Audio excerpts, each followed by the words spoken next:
Bonjour chers élèves, nous voilà encore sur ma chaîne Révision et soutien. Alors dans l'œuvre La boîte à merveilles, l'auteur souvent il rapporte des paroles au discours direct. C'est pour donner un peu de vivacité à son œuvre. On va voir comment on peut transposer des phrases de discours direct au discours indirect. Alors je vous donne quelques exemples extraits de l'œuvre de la page 42 à la page 44. Ma mère dit enfin, ta lampe éclaire bien. On dit aussi que le pétrole sent très mauvais. Je ne crois pas qu'il y ait de danger. Plusieurs personnes du quartier se servent maintenant de ces lampes. Elles en paraissent très satisfaites. Vous devriez en acheter une. La chambre paraît plus accueillante et plus gaie, a répondu timidement Ziwia. Oui, répondit ma mère en allongeant les lèvres. Une lampe, certes, éclaire mieux qu'une bougie, mais elle est moins jolie qu'un chandelier de cuivre. Voilà donc des paroles rapportées de Fatma Ziwia et de la mère du narrateur. Alors, comme l'auteur veut faire parler quelqu'un, bien sûr, il utilise un verbe introducteur. Ma mère dit. C'est ça le verbe introduire. Pour introduire ces paroles. En plus, il met deux points et des guillemets. Et quand la parole de la personne est terminée, il ferme les guillemets. Alors, on va transposer ces phrases au discours indirect. Quand le verbe introducteur est au présent, comme le cas ici, les verbes qui sont dans le discours ne changent pas de temps. Mais si le verbe introducteur est au passé, c'est-à-dire au passé simple, au passé composé ou à l'imparfait, les temps des verbes à l'intérieur de la subordonnée complète indirecte changent de temps.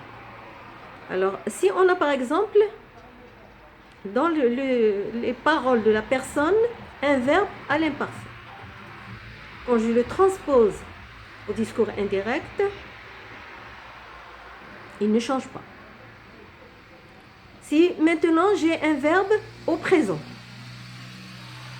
dans les paroles de la personne et le verbe introducteur bien sûr au passé, le présent va devenir imparfait. Toujours avec le verbe introducteur au passé, vous avez le passé simple et le passé composé qui deviennent plus que parfaits. Et si maintenant j'ai un futur dans les paroles de la personne, elle va devenir un conditionnel présent.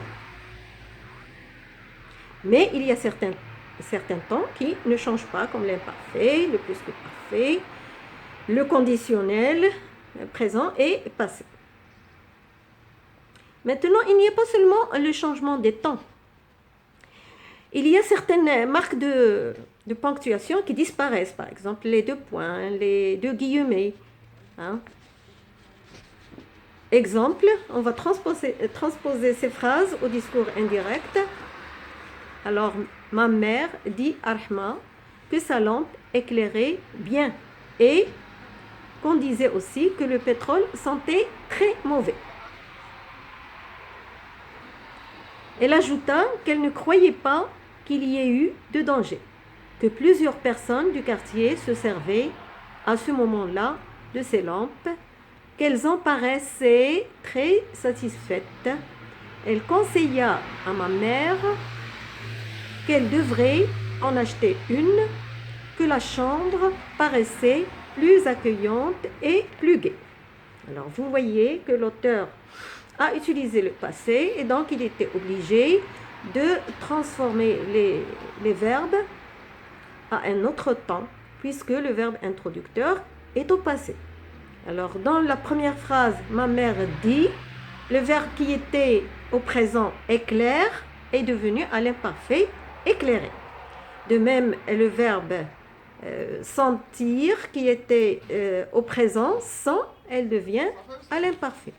Et ainsi de suite dans la phrase qui suit. Alors, il n'y a pas seulement les changements de temps dans le discours direct et le discours indirect. En passant du discours direct au discours indirect, il y a aussi un changement dans les indicateurs spatio-temporels. Par exemple, maintenant qui va devenir alors, ou bien à ce moment-là, ou bien autrefois. Aujourd'hui qui va devenir ce jour-là, le jour même. En ce moment qui va devenir à ce moment-là. Vous avez aussi hier. Hier dans le discours direct qui va devenir au discours indirect la veille. Avant-hier va devenir l'avant-veille dans le discours indirect. Il y a 2 jours qui va devenir 2 jours avant. La semaine dernière va devenir la semaine précédente. Ou bien aussi, ce soir va devenir ce soir-là. Demain va devenir le lendemain. Après-demain va devenir le surlendemain. Dans quelques jours devient quelques jours plus tard. La semaine prochaine devient la semaine suivante ou la semaine d'après. De la même manière, les indicateurs de lieu aussi changent en passant du discours direct au discours indirect. Si je dis à cet endroit dans le discours direct, quand je passe au discours indirect, je vais dire à cet endroit-là. Ou bien ici va devenir là, etc. Alors récapitulons. Il existe principalement 2 procédés pour rapporter les paroles des personnages du discours direct au discours indirect. Au discours direct, les paroles sont rapportées directement telles qu'elles ont été dites au moment où elles ont été prononcées. Les paroles forment alors un tout indépendant, séparé du récit, à l'aide de la ponctuation. Lorsque plusieurs personnages parlent, on utilise le terme dialogue. Le discours direct conserve les marques de l'oral, à savoir les exclamations, les interrogations, les interjections, etc. De plus, il donne au lecteur l'illusion qu'il assiste directement à la conversation des personnages. Le deuxième procédé, c'est le discours indirect. L'auteur peut rapporter seulement les paroles de la personne, sans la faire parler. Les paroles restent incluses dans le récit. Le narrateur les rapporte indirectement à l'aide d'un verbe introducteur, suivi de propositions subordonnées. Ce procédé évite une rupture. Le récit des événements n'est pas interrompu. De plus, il permet de résumer la conversation des personnages, d'en rapporter seulement l'essentiel. Alors maintenant, je vous donne un exercice, si vous voulez le faire. Dans ce passage, le dialogue entre le narrateur et son patron est rapporté au discours indirect. Reconstituez ce dialogue au discours direct. Mon patron m'a proposé d'aller travailler à Paris. Cela me permettrait de changer ma vie, a-t-il ajouté. J'ai répondu qu'on ne changeait jamais de vie, qu'en tout cas, toute se valait et que la mienne, ici, ne me déplaisait pas du tout. Il a eu l'air mécontent. M'a dit que je répondais toujours à côté, que je n'avais pas d'ambition et que c'était désastreux dans les affaires. Je suis retournée travailler alors. Alors la correction. Mon patron m'a proposé, 2 points à la ligne, j'ouvre les guillemets et je mets un tiret. Va travailler à Paris. Cela te permettra de changer de vie. Virgule. Alors je ferme les guillemets parce que la parole est terminée et j'ajoute, a-t-il ajouté. J'ai répondu, 2 points à la ligne, j'ouvre encore les guillemets avec un tiret. On ne change jamais de vie. En tout cas, toutes se valent. La mienne ici ne me déplaît pas du tout.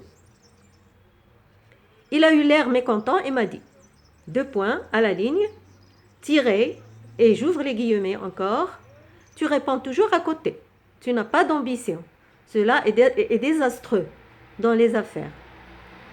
Et je ferme les guillemets, point. Je suis retournée travailler. Voilà pour cette séance.